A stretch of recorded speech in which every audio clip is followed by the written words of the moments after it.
duro.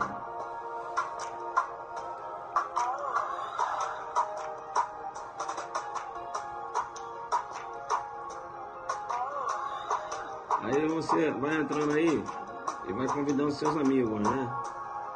Você já conhece o procedimento. Jackson Ruim, meu parceiro na área, lá de Maceió, tá jogando pesado. Fran Aragão na área, aí ó. Valeu, Fran é jogador, rapaz. Fran me segue aí nos aulões aí. Daqui a pouco ela tá entrando. É isso aí, né? Olha aí a Deb também é minha seguidora. É, vai jogar duro lá no Maranhão. O senhor já tinha falado isso. Bem, a gente joga duro demais. Beleza. Vai bombando de corações. Jogo duro hoje, é? Analisar o jogado, né? Aline, é isso aí, né? Estamos chegando no Rio, hein? Dia 29, Zuc tá no Rio. Mas Zuc não vai dar aula lá não, hein? Dá só uma descansada para enfrentar o aulão Adelante dia 13 de janeiro aqui no DF. É isso aí. Estamos chegando aí. Bomba de coraçõezinhos aí. É isso aí, né? Jogou duro, antecipou o jogado. Não tinha como a gente... Vamos jogar duro. Maranhão aguardando a vinda do Zuc Rambo, né? Você já conhece o procedimento. Vamos bombar de corações. Bacana, né? Vamos lá então? Vamos lá. A galera já tá na área aí, ó. Só os faixa preta mesmo, né? Não adianta, é só os faixa preta que assistem minha aula. Cadê, cara? Aí, agora perdi aqui o controle. Tá aqui. Vamos lá. Cadê aqui?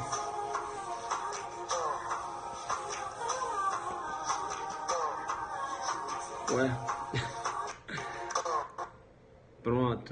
Pronto.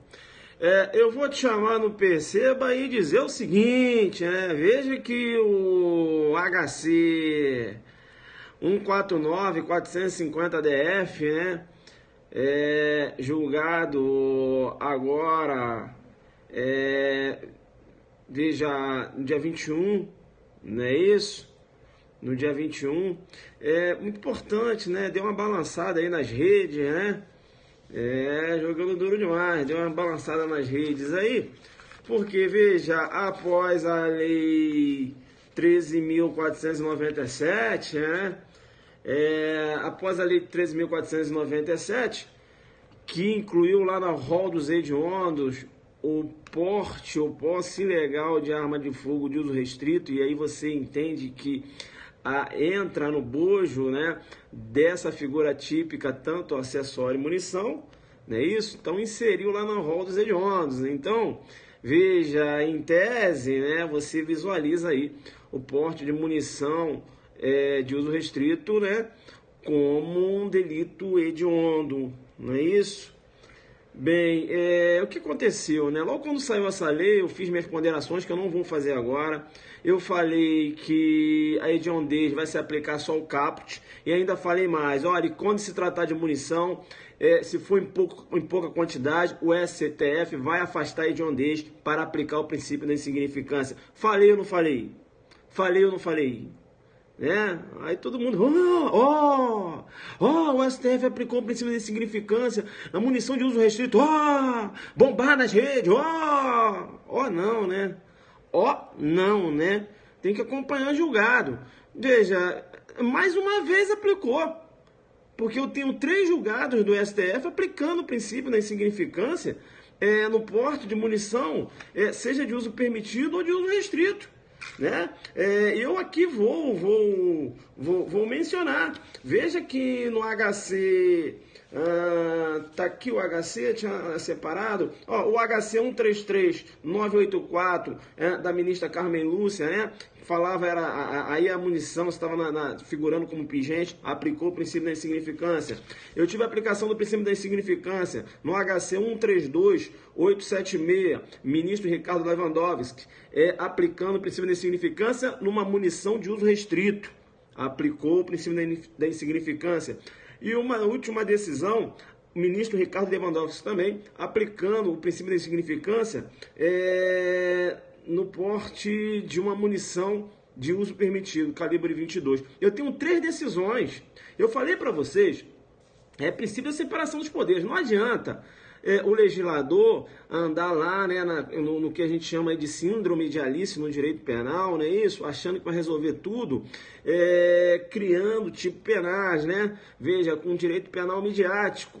Veja que o STF ele não é obrigado a seguir o que o legislador determina, não. Ele pode entender diferente, ele pode entender que aquela norma é inconstitucional, ele pode entender que aquela norma não se aplica, né? O legislador pode criar o que quiser e o judiciário vai interpretar a lei. É ou não é? Então veja, o STF ele não iria mudar o posicionamento dele, porque o legislador agora está dizendo que o porte de munição de uso restrito tem o caráter de crime hediondo. O STF não iria agora deixar de aplicar o princípio da insignificância, não. Por quê? Porque os fundamentos que levaram a aplicar o princípio da insignificância, sobretudo, veja, princípio da lesividade, princípio da intervenção mínima, princípio da fragmentariedade, né, o caráter fragmentário do direito penal, não é isso? O direito penal é mínimo, né? Então, não é porque o legislador quer uma coisa, o judiciário vai entender da mesma forma. Princípio da separação dos poderes, não é isso? Vamos lá então, vamos analisar esse julgado. Vamos analisar esse julgado porque foi interessante. O que aconteceu? Um jovem, imputável, praticou delito de roubo, né, em concurso de pessoa e com emprego de arma. Beleza? E aí os policiais encontraram uma munição na casa dele, uma munição de festim de fuzil, ou seja, calibre restrito. Primeiro pergunta que se faz, vem cá, munição de festim, e aí, é munição ou não é munição? Veja, não é uma munição real, não é uma munição, veja, real que eu digo, de ter a ogiva, né? Aquela parte que é pérfuro cortante, não é isso? Não é isso? Pérfuro cortante, pérfuro contundente, né? Mas veja, mas não deixa de ser munição, tem pólvora, beleza? Então foi por isso que ele foi condenado também pela munição. Então tentou descaracterizar essa condenação em sede de TJDF, não conseguiu. Tentou descaracterizar a condenação, eu digo a condenação lá pelo porte ilegal de arma de fogo de uso restrito, por estar com a munição em sua casa, no interior da sua casa. Veja, porque em relação ao roubo, com emprego de arma, com coisa de pessoas, não tem como ele querer absolvição disso. Beleza? Ele estava correndo atrás, era em relação a essa condenação, porque ele tinha uma munição, né, de uso restrito que era de festim. Então, veja, aí a defesa foi ao STJ e o STJ, numa decisão monocrática, entendeu por manter a condenação. Né? Não conheceu, ou melhor dizendo, não concedeu habeas corpus. Beleza? Não concedeu a ordem. E aí a defesa, o que fez a defesa? Foi ao STF via habeas corpus. Bem, o ministro Celso de Mello, né, antes mesmo de entrar no mérito, ele apreciou a possibilidade do conhecimento do habeas corpus.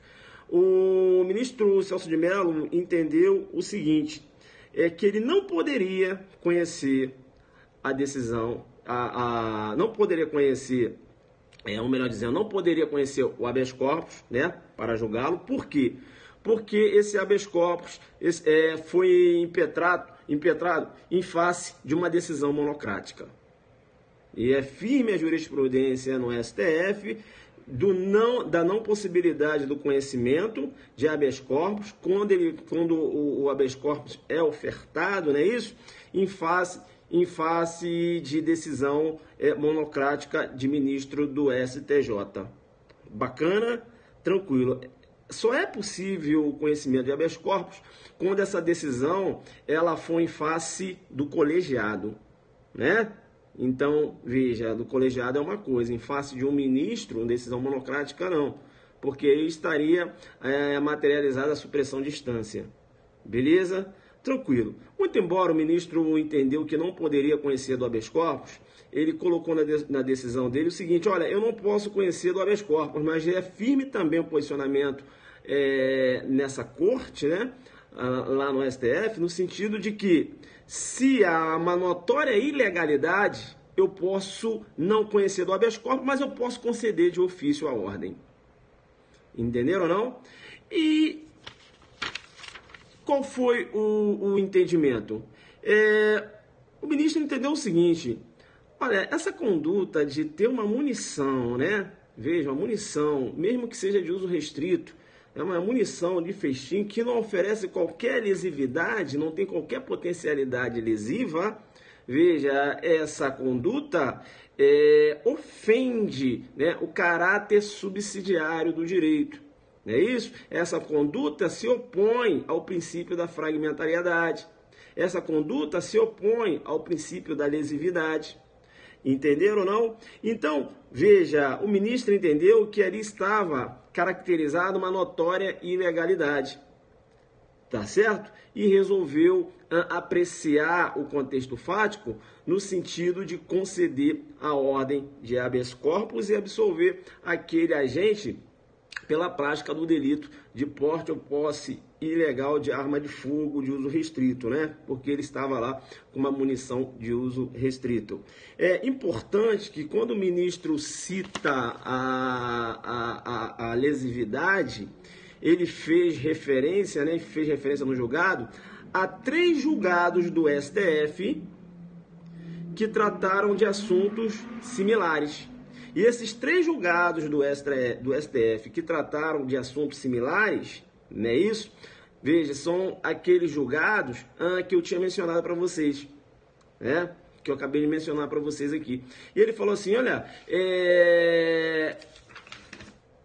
olha como ele mencionou. Com efeito, a colenda turma dessa Suprema Corte, ao julgar casos semelhantes ao que ora se examina, todos eles referentes ao Estatuto do Desarmamento, veio acolher pedidos de habeas corpus em decisões consubstanciadas em acordos assim ementados.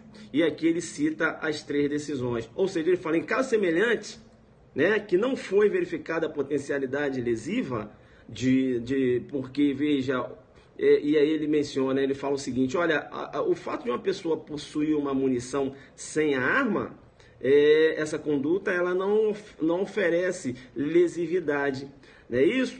É o que eu vou chamar aí de munição desarmada, né? E aí ele cita inclusive um trabalho do professor Luiz Flávio Gomes, quando ele menciona que a munição desarmada, veja, ele menciona munição desarmada, leia-se, munição isolada sem chance de uso por uma arma de fogo, e ele menciona, não oferece, né, qualquer tipo de ofensividade a bem jurídico.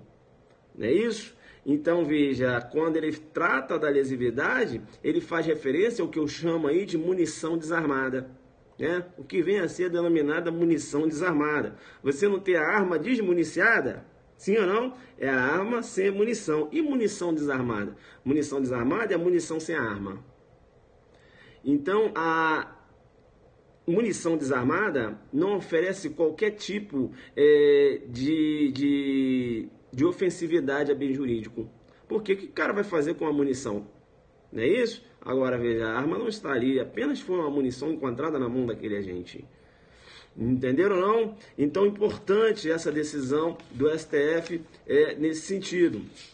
Eu vou te chamar no Perceba para dizer o seguinte, veja que além de entender que não oferecia qualquer tipo de ofensividade, né, que a conduta também, veja, não era uma conduta que provocava qualquer tipo de lesão ao bem jurídico, entendeu o ministro que o fato também era insignificante. né? Que o fato era insignificante. E veja, por ser insignificante, ele entendeu que estavam presentes os vetores, né? Os vetores que o STF entendeu que devem ser seguidos para a aplicabilidade do princípio da insignificância. Bem, o ministro entendeu que estava presente a mínima ofensividade da conduta, nenhuma periculosidade social, reduzido o grau de reprovabilidade da conduta e inexpressividade da lesão jurídica provocada.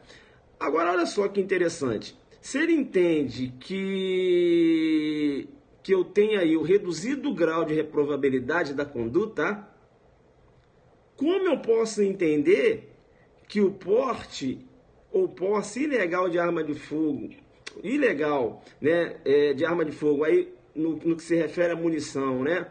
Como eu posso entender que o porte de uma munição ou a posse de uma munição de uso restrito tem a roupagem de crime hediondo? Porque, veja, há uma incoerência, né? Se tem a roupagem de crime hediondo, a reprovabilidade da conduta, ela não é reduzida. Entenderam ou não? Para que eu venha aplicar o princípio da insignificância, eu tenho que entender que aquele delito não é hediondo. Por quê? Porque um dos vetores da aplicabilidade do princípio da insignificância é o reduzido grau de reprovabilidade da conduta, ou seja, do comportamento. Quando eu estou etiquetando uma determinada conduta, né, criminosa, veja, estou etiquetando como crime hediondo, é porque eu entendo que aquele comportamento tem uma alta reprovabilidade. Então, é incoerente aplicar princípio da insignificância numa determinada conduta que tem a roupagem de crime hediondo. Deu para entender isso? Veja, e é por isso que eu estou chamando sua atenção aqui, né? E aí, o princípio da insignificância é bom você saber, né? O princípio da insignificância não tem previsão no Código Penal. Olha aí, o princípio da insignificância não tem previsão no Código Penal. Beleza? Tranquilo? Né? Ele é aplicado, veja, mas não tem previsão no Código Penal. E importante ainda você saber que o princípio da insignificância, qual é a natureza jurídica do princípio da insignificância? É uma causa de exclusão supralegal da tipicidade. Não tem previsão no Código Penal, não tem previsão na legislação penal, não só no Código Penal, como também na legislação penal pátria. Por isso que é uma causa supralegal, ou seja, não está previsto na lei. Mas é uma causa supralegal de exclusão de quê? Da tipicidade, né? No plano material. Eu posso também falar no plano substancial. Joguei duro com você agora. Entenderam ou não? Pois bem, o que a gente começa a visualizar dessa decisão, né? Isso, né? Princípio de significância, doutrinário, é isso? Que a gente começa a verificar dessa decisão? Começa a verificar o seguinte, é importante ainda, né? Acabei que eu não falei aqui, quando do julgado, o ministro Celso de Mello ainda citou lá a obra de Ferraioli, né? Citando lá o garantismo penal, dizendo o seguinte: olha, o Estado ele não pode dar uma roupagem criminosa a condutas que não venham aí oferecer um perigo concreto. Não é isso? Lá na sua obra Direito e Razão, a Ferraioli, veja, na teoria do garantismo penal, impõe essa limitação ao Estado. E ele cita no julgado, inclusive, a obra de Ferraioli, né? Direito e Razão. Então, veja, bem garantista a decisão, não é isso? É muito importante, muito importante. Bem, como eu estava mencionando, o que a gente pode entender? Qual seria a síntese desse julgado? A síntese desse julgado é o seguinte, pessoal, é o que eu já estava falando anteriormente. Veja, o legislador viajou, né, no sentido de entender pela roupagem, né, de crime hediondo na conduta de porte ilegal de arma de fogo de uso restrito. Viajou, tá certo? Porque, veja, o STF, ele aplica o princípio da insignificância. O STJ tem outra pegada, né? Mas o STF entende, mesmo sendo crime de perigo abstrato, o STF aplica o princípio da insignificância quando se trata de munição.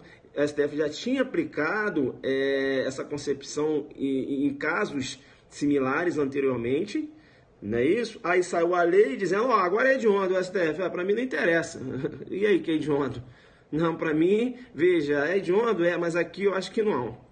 Né? Porque para aplicar o princípio de significância, o STF tem que entender, né, que aquela conduta ali não está revestida de hediondez.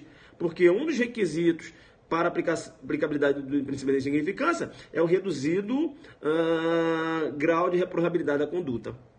E se uma conduta ela tem se uma conduta ela tem um reduzido grau de reprovabilidade, eu não posso entender que essa conduta tem uma roupagem hedionda.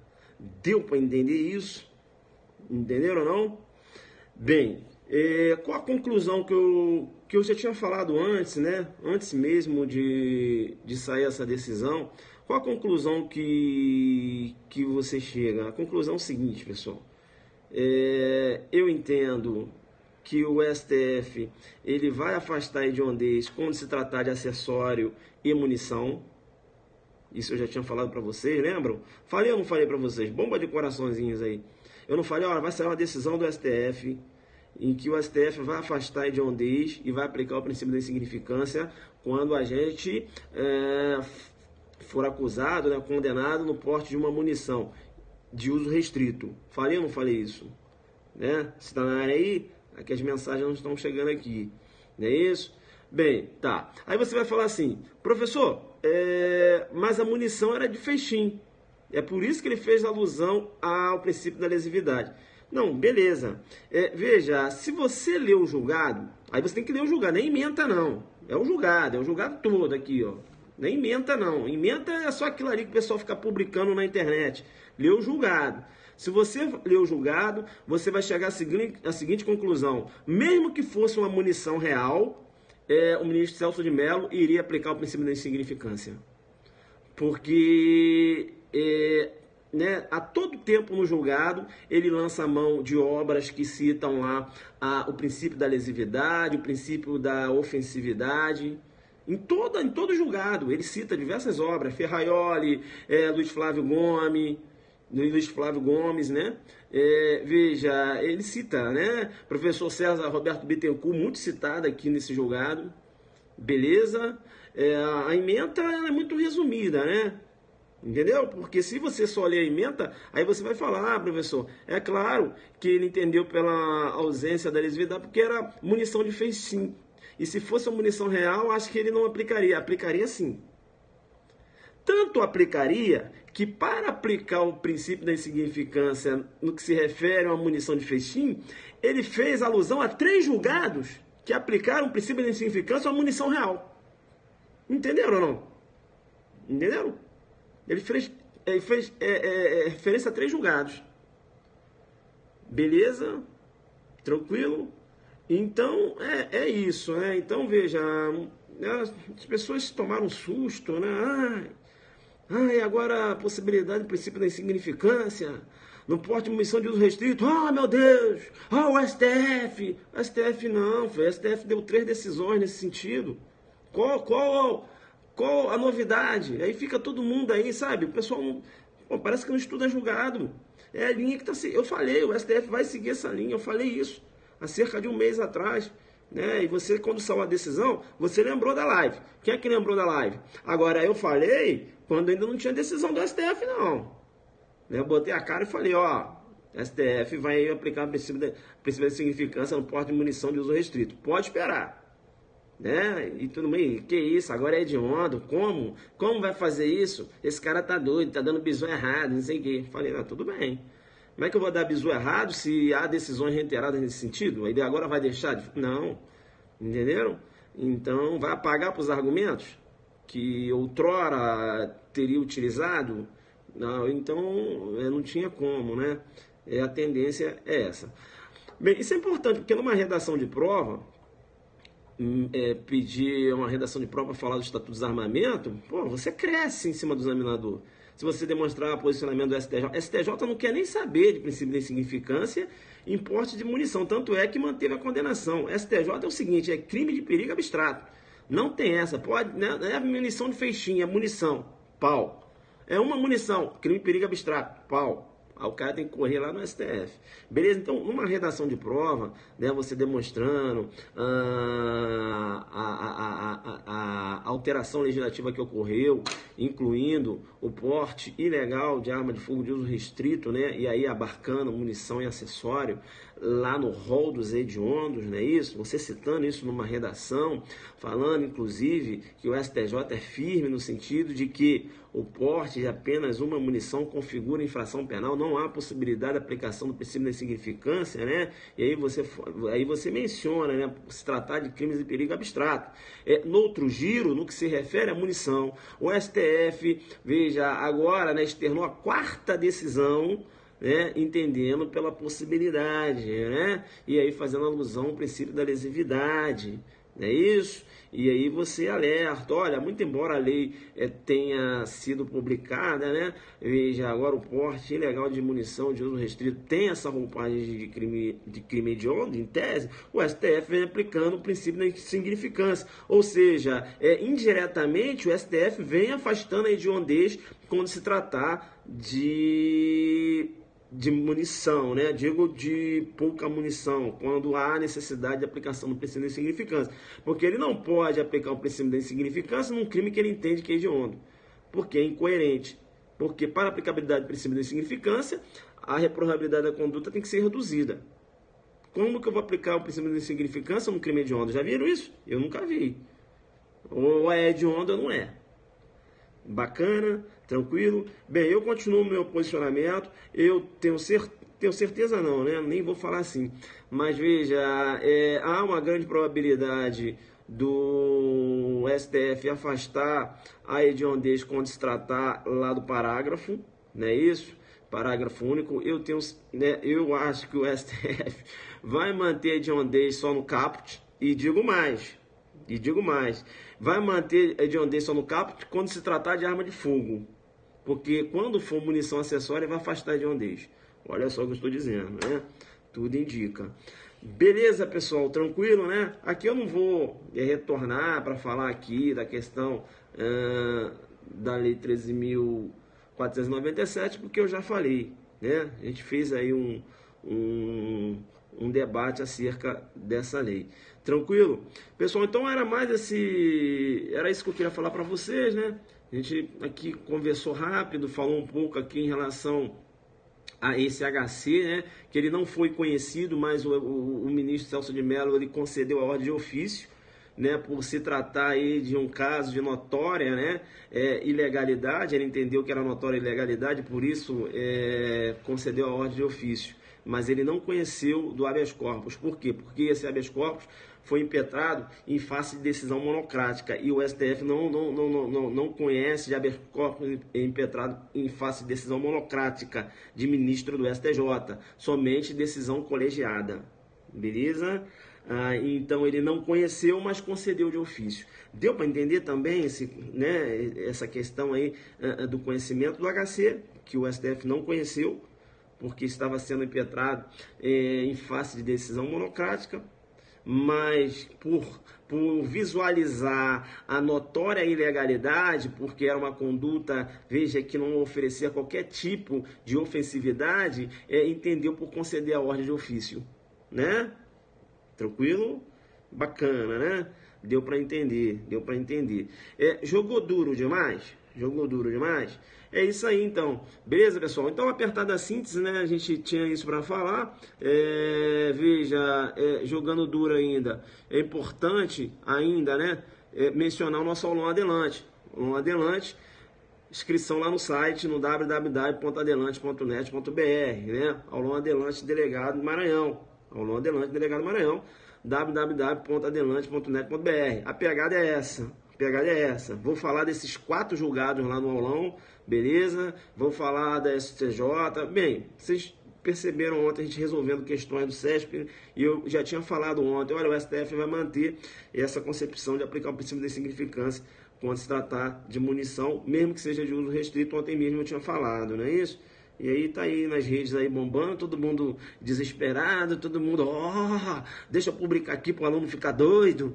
Não, né? Pois o Adelante, na verdade, já estava ligado, né? O Adelante já chega lá embaixo e já fala, não, essa aí é a tendência do STF. 3 julgados nesse sentido. Já joga embaixo já e dá o número da jogada e fala aqui Adelante. Aqui não, né? Aqui não. Beleza, pessoal?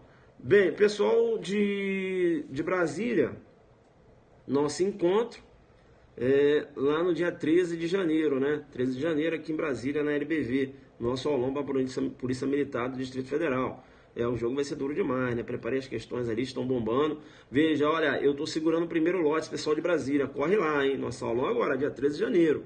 Depois vai acabar a vaga, o cara fica aqui me perturbando aqui, lá no direct. Então já corre lá, já faz a sua inscrição, beleza? Esse concurso para a Polícia Militar do Distrito Federal vai sair agora em janeiro.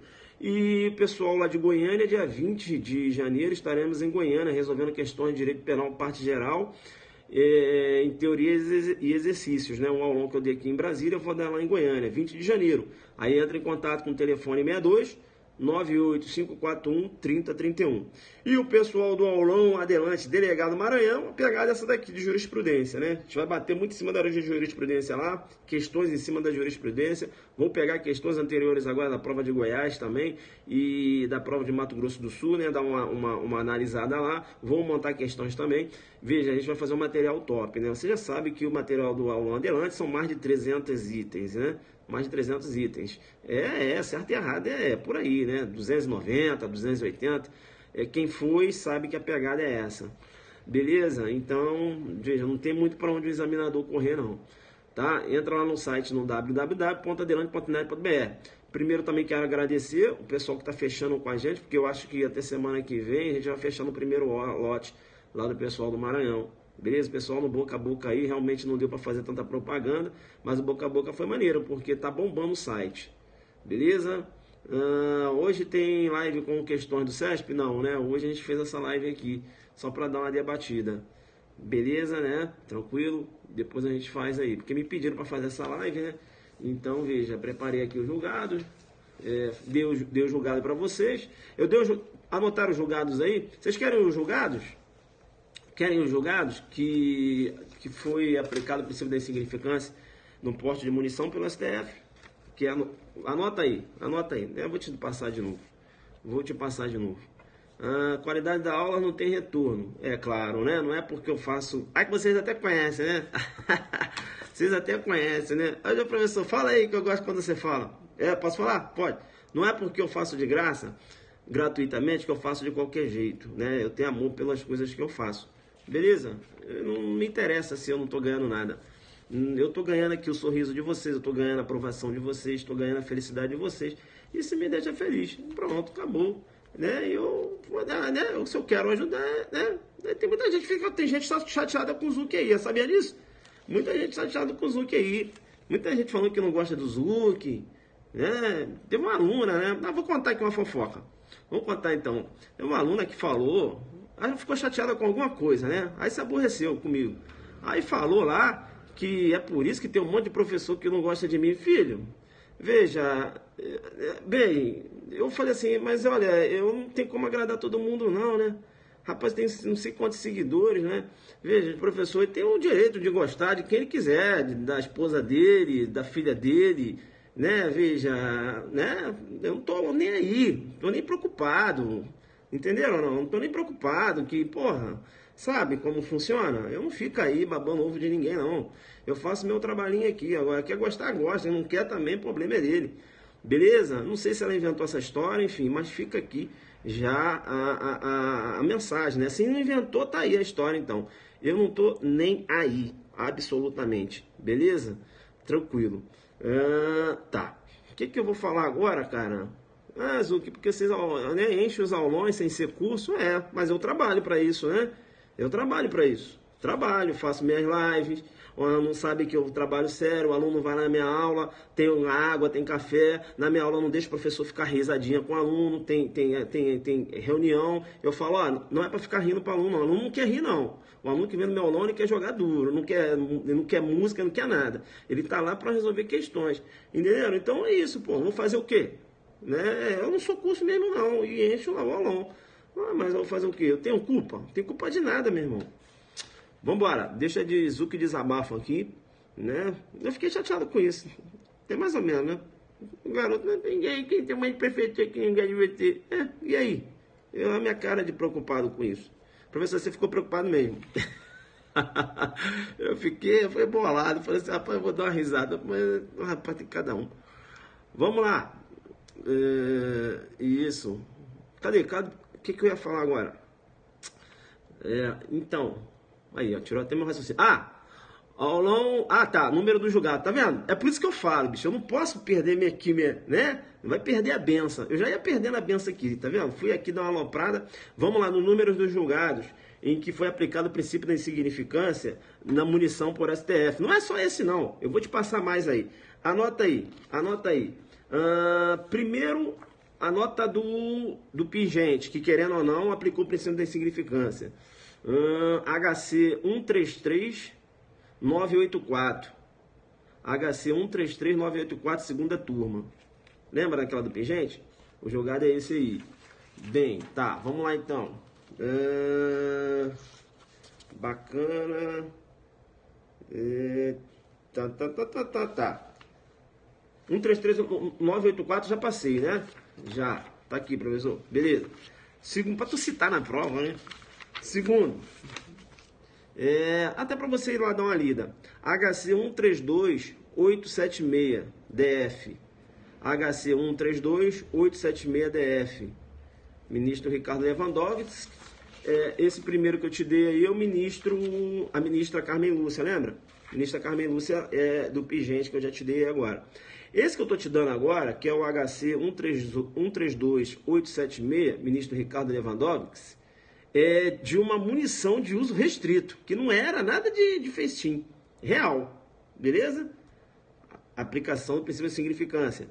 E também no recurso em HC 143499, Mato Grosso do Sul, ministro Ricardo Lewandowski de novo, aplicação do princípio de significância agora ao porte de munição de uso permitido.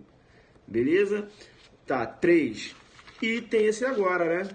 Que muito embora seja festim, mas era munição, que é o HC 149450. Então, veja, você jogar duro, né? Numa prova oral, vocês vão fazer prova oral lá em Mato Grosso, joga logo, né? Fala, eu tenho 4 decisões do STF aplicando o princípio da insignificância no porte de munição. Algumas dessas decisões incidindo no porte de munição, uma dessas decisões, né? Não, 2 já, então fala algumas. Incidindo no porte de munição de uso restrito, inclusive, né? E aí você repetiu os 2 últimos. Vamos lá, repetir os 2 últimos. Os 2 últimos é o seguinte, é o recurso em HC 143.499 Mato Grosso do Sul, e o último é o de ontem, né? Que é o HC 149450 DF. Beleza? Tranquilo? Bacana, né? Bacana. Eu tô aqui com meus jogados porque eu tô jogando duro. Tem minha pastinha aqui, ó. Essa minha pastinha aqui é só de Estatuto de Desarmamento. Meus jogados estão todos aqui. Tudo aqui, minha pastinha. Só granada. Ih, jurisprudência tá tudo aqui. Aí agora eu tô fazendo a revisão da jurisprudência pro aulão do Maranhão. Ó, minha pastinha. Só de julgado. Aí eu coloquei aqui, ó. Estatuto de Desarmamento. Entenderam? Só de julgado. Entendeu? Aqui não escapa nada, né, filho? Não tem como escapar, não. Né? Ó, aquele julgado que eu dei pra vocês, tá tudo aqui. Aí fala que o cara é adivinhão. Mas aqui, ó. Anota aí um HC, um julgadinho muito interessante. HC 211.834, STJ de 2013, informando que o porte de munição de calibres distintos, o cara responde por 2 crimes. Beleza? Tá? Concurso formal, ele até fala aqui, ó, não há crime único, podendo haver concurso material, né? Podendo haver concurso material, ele até cita concurso material, mas eu entendo que é formal, enfim, mas vai lá. Aí fala, não há crime, podendo haver concurso material, quando no mesmo contexto fático a gente incide nas condutas do artigo 14 e 16. Ou seja, responde por 2 crimes. Precedente, HC, né? O julgado foi no HC 2118. Não, cadê? Tá aqui. 211.834. Bacana, né? Aqui é a minha pastinha de jurisprudência. Só do Estatuto do Desarmamento. Tem que fazer uma pastinha para você, filho. Ó, tal, meus estudos e tal, minha pastinha de jurisprudência do Estatuto do Desarmamento. Tudo aqui, né? Só a minha pastinha. Aí, tudo que sai eu vou aqui, ó. Colocando em ordem. Beleza? Aí chega agora no aulão, tô fazendo meu estudo. Pessoal, vou nessa então, beleza? Tranquilidade? Jogou duro aí então? Cadê a música? Tá vindo aí? Deu pra 40 minutinhos só, tal, bate-papo. Um recado também, né? Professor, você mandou esse recado pra quê? Eu mandei aí. Carapuça serviu, coloca na cabeça aí, sai pela rua dançando. Aquela que eu mandei, aquela letra que eu mandei lá. Vocês ficam rindo, né? Já no aulão do Rio Grande do Sul. Aulão Rio Grande do Sul. Já tá até o embaixador. Depois eu vou fazer uma live sobre.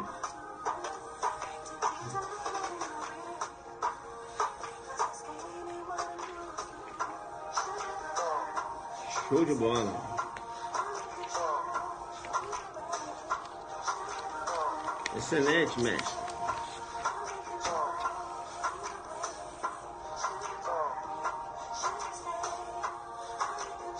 Valeu, galera. Um abraço. Grande focado, jogando duro.